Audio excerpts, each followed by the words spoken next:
पक्ष रखा जाना है, लेकिन उसका कहीं ना कहीं हम ये जरूर मान लेंगे कि बिहार की सियासत पे, बिहार के चुनाव पर इसका बड़ा असर होगा। देखिए मुझे पूजा जी, इस बात को मैं खंडित करती हूं कि किसी भी फैसले से बिहार की राजनीतिक में प्रभाव पड़ेगा, क्योंकि आपके ही चैनल पे कई डिबेट में ऐसा दिखाया गया कि हमारे जो वोट के परसेंटेज है मुस्लिम भाइयों का अल्पसंख्यक के द्वारा वो घटा है और बड़ा, जो जैसे जैसे चुनाव हुए हैं। लेकिन क्या सरकार की नीति में किसी तरह का बदलाव हुआ है? नहीं। सरकार ने किसी योजनाओं को बंद किया? नहीं। जब हमारे पास कोई मंत्री मुस्लिम समुदाय से नहीं थे, हमने इंडिपेंडेंट विधायक को अपने साथ सम्मिलित करके उनको अधिकार दिया कि हमें लगता है कि न्याय के साथ विकास होना चाहिए। अब जो बातें समझ में आ रही हैं कि जो मामला सर्वोच्च न्यायालय सुप्रीम कोर्ट के अंदर में, मुझे लगता है उसमें जल्दबाजी कहना या किसी बात को कहना एक बेवकूफी और बड़ी बातें होंगी।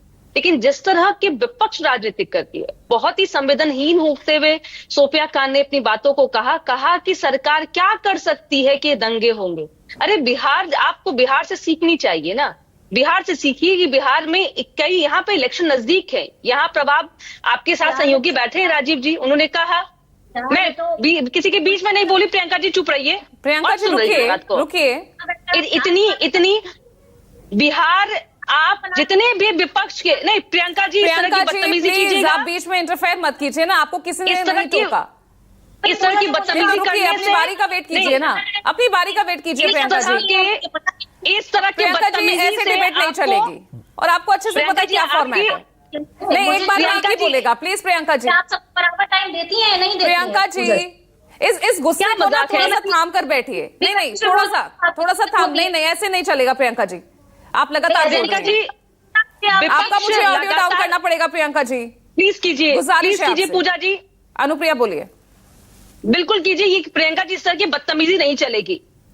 बदतमीजी के लिए आपको ये नहीं, आप प्लीज मैं शांत करा चुकी हूँ अनुप्रिया, प्लीज। नहीं, अब बोलिए, आप क्या बोलना चाहती है, अपनी बात रखिए।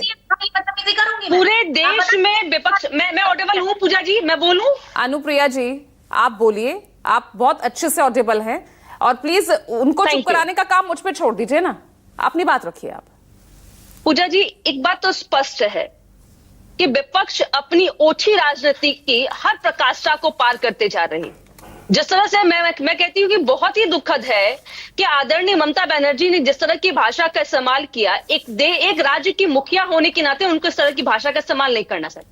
और क्या कहती है सोफिया जी कि आनंद फानंद में रातों रात यह बिल पारित कर दी गई है। जब बिल आई उसके बाद में सभी दलों को आमंत्रित किया गया जेपीसी में। क्या इन दलों ने जेपीसी में किन बातों को रखा?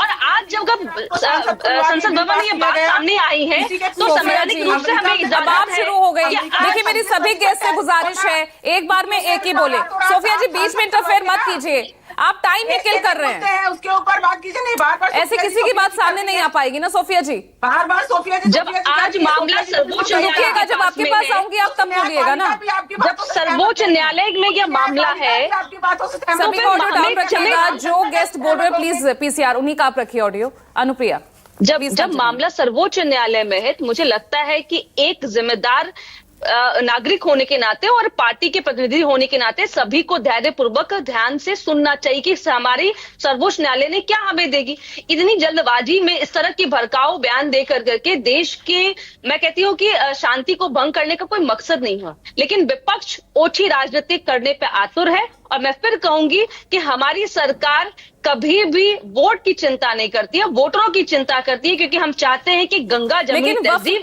देश में बनी रहे। आप अपने नेताओं को समझा पा रहे हैं, और वोटर्स तो क्या ही समझेंगे कि आप वक्फ कानून की बात नहीं करते हैं, अपने द्वारा चलाई गई योजनाओं को लेकर आप उन मुस्लिम वोटर्स को रिझाने की बात करते हैं ना। यही आप कह रही थी अभी। पूजा जी अपने काम को बताना रिझाना नहीं होता है कि मैं अगर कोई काम कर रही हूं निष्पक्ष होकर के मैं जनता को बताऊंगी। लेकिन उस वक्फ कानून को लेकर आप जस्टिफाई नहीं कर पाती है ना, अगर वो मुस्लिम वोटर्स को ही उसके फायदे बताने की बात हो तो।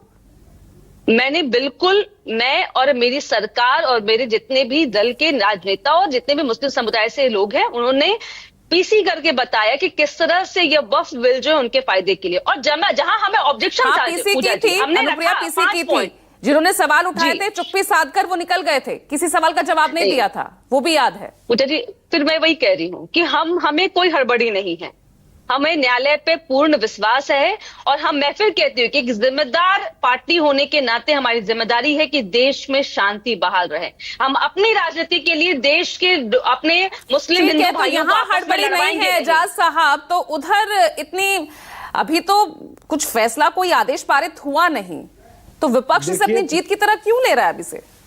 देखिए पूजा जी, यहाँ पर